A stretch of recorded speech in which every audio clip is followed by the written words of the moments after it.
আবাস তালিকায় নাম নেই কাঠগড়ায় পঞ্চায়েত।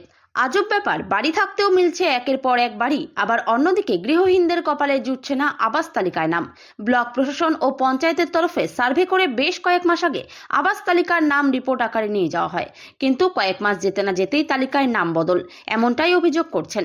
প্রকৃত প্রাপকদের নাম নেই তালিকায়, আবার নাম আছে যাদের রয়েছে পাকা বাড়ি। বিষয়টা সত্যিই অদ্ভুত। এই আবাস তালিকা নিয়ে ক্ষোভ প্রকাশ মানিকচকের শেখপুরার প্রকৃত প্রাপকদের। সম্পূর্ণ তালিকায় গরমিলের গন্ধ পাচ্ছেন সকলে, শুধু তাই নয়, রাজনৈতিক ষড়যন্ত্রের গন্ধ পাচ্ছেন অনেকেই। এ বিষয়ে খুব শীঘ্রই লিখিত আকারে অভিযোগ জানাতে চলেছেন পঞ্চায়েতের বিরুদ্ধে ব্লক প্রশাসনের কাছে। যদিও এ প্রসঙ্গে পঞ্চায়েত প্রধানকে সরাসরি প্রশ্ন করা হলে সংবাদ মাধ্যমকে কিছুই জানেন না বলে দাবি করেছেন। তিনি আরো বলেছেন, আমাদের কাছ থেকে নাকি তিনি বিষয়টি জানলেন। অন্যদিকে ক্ষোভে ফুঁসছেন এলাকাবাসী, রীতিমতো আন্দোলনের হুঁশিয়ারি দিয়েছেন আয়ুব আলী রুমা বিবিরা। এর আগেও আবাস যোজনায় আবেদন করা সত্ত্বেও মেলেনি ঘর। দিদিকে বলো কর্মসূচিতে ফোন করে অভিযোগ জানানোর পরে সার্ভে হয়েও কেন মিলল না ঘর, কেনই বা নাম নেই আবাস যোজনার তালিকায়, প্রশ্ন সকলের। এখন দেখার বিষয় কবে মিলছে আবেদনকারীদের সুরাহা। আচ্ছা, তো কারা কাটলো কি মনে করছেন? মনে করছে আমরা বলছে যে বড় লোক আছে, বড় লোক করে কাটে দিছে। আচ্ছা, তো আপনার বাড়ি কি স্যার? আমার বাড়ি পান্নিকের আছে, পলিথিনের বাড়ি। আর বুড়া বুড়ি আমি থাকছি, বাড়ি ভয় লাগেছে, রাইতে কি করব, কষ্ট করে থাকছি, বহুত আমার কষ্ট। কে শখ করে ফোন করলাম, তে দিদি দেখলো না। আচ্ছা, কাদের কাদের দোষ বলছেন, কারা করেন এটা? পঞ্চায়েতের দোষ বলছি আমরা। আচ্ছা, কে কাটবে? ওরাই কেটে দিয়েছে? হ্যাঁ, তো ওরাই কাটবে না তো কে কাটবে? কারা পেয়েছে বাড়ি আপনার এলাকায়? তো পাইনি, পাইছে কেউ, অনেকে পাইছে, অনেকে পাইছে, যার ছাদের বাড়ি আছে তাও পাইছে। তারপরে এখন নাম নেওয়া বাদ হয়ে গেল? বাদ দিয়ে দিয়েছি। কি করে বাদ হয়ে গেল? বাদ দিয়ে কি আমি টিএমসি করি। আচ্ছা, আর ওরা জোট করে, কারা জোট করে? এই সিপিএম করে যে করে জোট, হ্যাঁ, যে পঞ্চায়েতে থাকে ওরা। আচ্ছা, আমরা আমরা টিএমসি করছি। এই টিএমসির মধ্যে মনে হয় টিএমসি করছে তো ওকে ফলাকে বাদ দিয়ে দে। আচ্ছা, কিসের বাড়ি আপনার? আমার বাড়ি আছে ঘাস হ্যাঁ, আর টাটির বাড়ি, আচ্ছা বাঁশের বাড়ি। আচ্ছা, এই ঘরে কে কে থাকেন? আমরা স্বামী স্ত্রী আর দুটো আমার ছেলে আছে। আচ্ছা, সবাই এই ঘরে থাকেন? এক ঘরে থাকি। সার্ভে হয়েছিল? হ্যাঁ, হয়েছে সার্ভে। আমি বাড়ির অবজেকশন জানিয়েছিলাম, আমি টাটির বাড়ির জন্য অবজেকশন জানিয়েছিলাম, তা আমি বাড়ি কেন পাবো না? সার্ভে হয়েছিল? হ্যাঁ, একবার হয়েছিল, একবার হওয়ার পর আর ইনকোয়ারি হয়নি। আমাকে বলেছিল যে আপনার বাড়ি হবে, অবশ্যই অবশ্যই আপনার বাড়ি হবে, আপনার বাড়িতে টাটির বাড়ি, আপনার বাড়ি হবে। তারপরে দেখা যাচ্ছে বাড়ি কাটা আছে। কেন আমরা কি বাড়ি পাবো না? বাড়ি পাওয়ার যোগ্যতা না নাকি? কেন বাদ দিল? কেন বাদ দিলে আপনি স্যার কেমন করে বলবো? ওটাই, ও তো বলে গেছে কি না আপনার হবেই, তো এখন কিভাবে বাদ গেল? এখন দেখা যাচ্ছে আমার নাই, আমার তো টাটির বাড়ি, আমার তো পাকা বাড়ি না। কারা পাচ্ছে?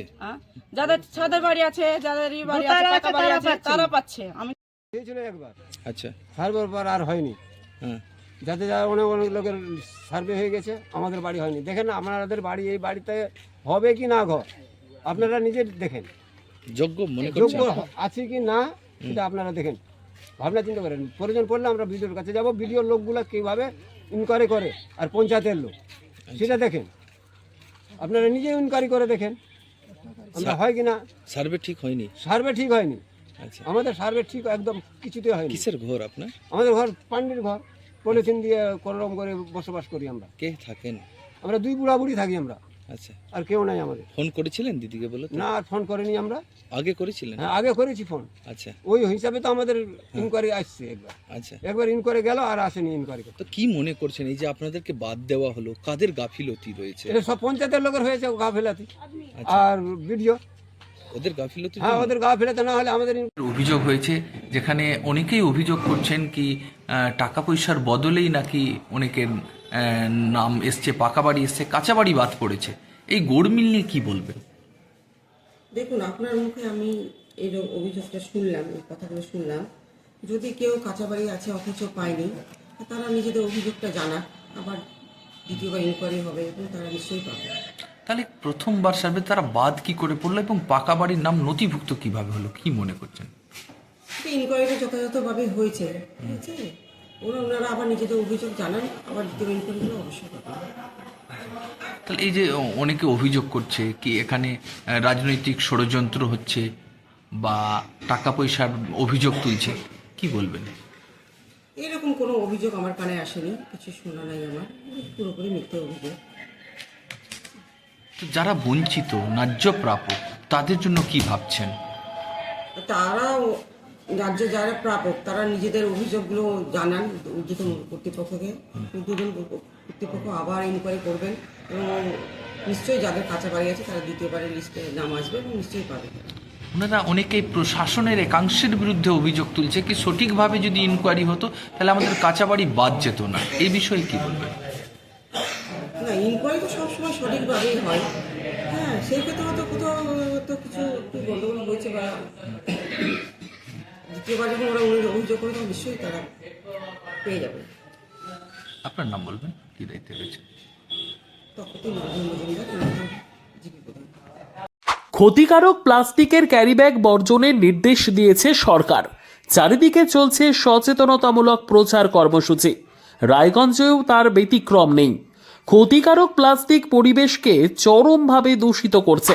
এর থেকে নিস্তার চাই। তাহলে উপায় কি?